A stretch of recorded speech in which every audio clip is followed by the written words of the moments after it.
All right, so I wanted to make a short video to talk about what I saw as the most common issues with section N.4. So I have 4 questions here. First one is, if you start with a fixed amount, add 10% to the amount, then subtract 10% from the new amount, do you get back to the original amount? Well, let's make life easier on ourselves. Let's start with $100 if you will. If I'm going to add 10%, that means I would add 0.1 times 100. So that's 100 plus, I would add $10, and that would be 110. Now if I take that new amount, the new amount is 110, and I'm going to subtract 10%. So that's 110 minus 10% of 110. That's 110 minus $11, which is not $100. In fact, it's 99.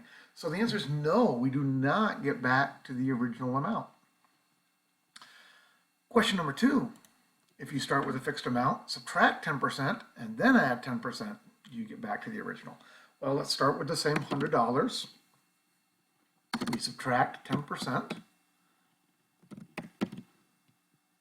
which means we have $100, and we're subtracting 10, which puts us at $90.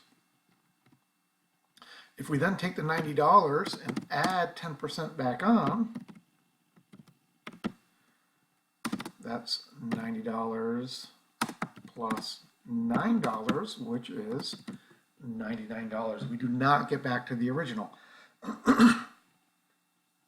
Okay, so this is very important when you're dealing with problems where it says you're adding a percent or subtracting a percent and you want to find out some information. So, for example, a shirt that originally cost $45 is on sale for 20% off. What is the sale price of the shirt? Almost everybody will get this problem right. The way they will do it is they will take $45 and they will subtract 20% of $45 and they'll get $36, which is the correct answer. My suggestion is that's not the way you do it. My suggestion is you always use this little formula here.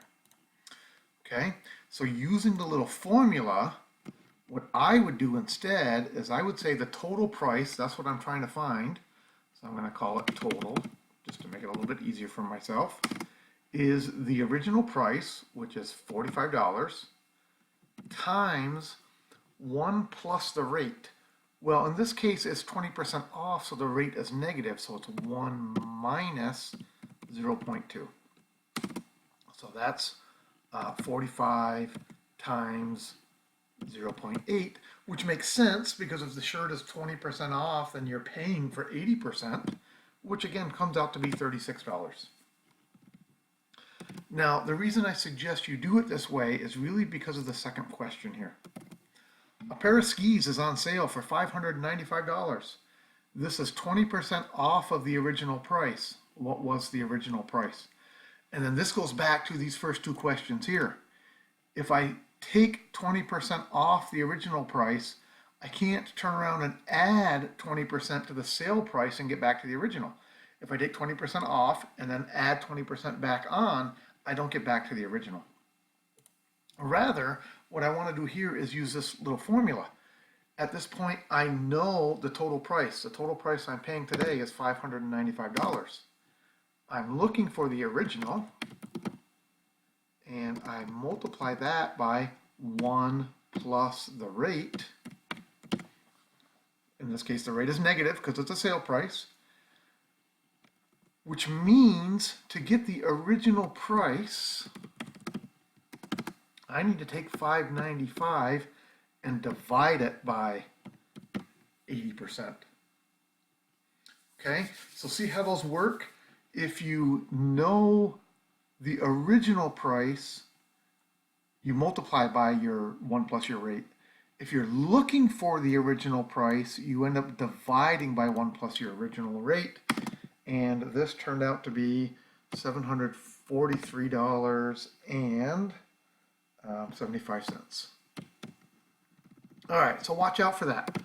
Like I say, this last problem is the one most students will miss because they will take the 595 and add 20%. So my rule here, what I always try to tell students is, look, here's the deal. You have a sale, which means that you are subtracting something. If you're solving this problem by adding, you're doing it wrong. You've got to be subtracting, okay? If I tell you a problem where you're adding sales tax and you're trying to find the price before sales tax, if you're subtracting, you're doing it wrong because you add sales tax. You better be adding all the time. So watch out for that. Probably the single most common mistake that people make in dealing with percents.